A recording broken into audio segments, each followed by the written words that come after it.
প্রবাস জীবন যতটা সহজ সবাই ভাবেন ততটা সহজ। প্রবাস আসার আগে একবার ভেবে চিন্তে আসুন যে কষ্টটা কিন্তু সইতে পারবো।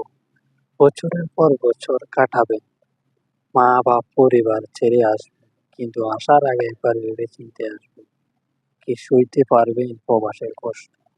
মা বাপ ছাড়িয়ে মা বাপ ছাড়িয়ে থাকাটা কতটা সহজ, যতটা সহজ ভাবি প্রবাসে আসতেছেন ভাইদেরকে বলছি। বাবা আসার আগে একবার ভাববেন প্রবাস আসে কি থাকতে পারবেন কি মা বাপ ছাড়িয়ে। মা বাপ ছাড়িয়ে থাকাটা কতটা যে কষ্ট, আমরা যে দূর প্রবাসী, কিন্তু বছরের পর বছর চলে গেছে, দিনের পর দিন চলে গেছে, দেখা যাচ্ছে।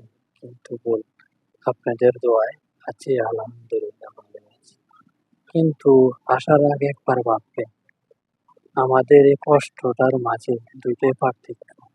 এক, মা বাপ ছাড়িয়ে, দুই, নিজের দেশের মানুষ আত্মীয় স্বজনকে অনেকদিন পরে না দেখাটাই অনেক কষ্ট।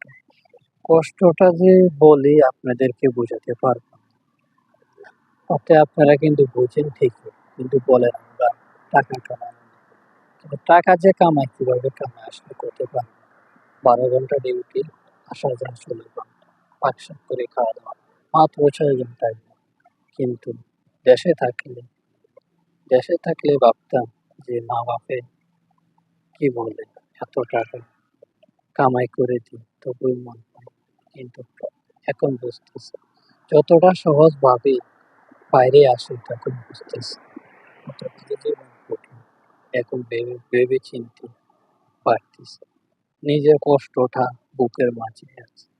তবু আপনাদের সাথে হাসি মুখে থাকার জন্য চেষ্টা করি। দোয়া করবেন, ইনশাআল্লাহ পরবর্তী দেখা হবে।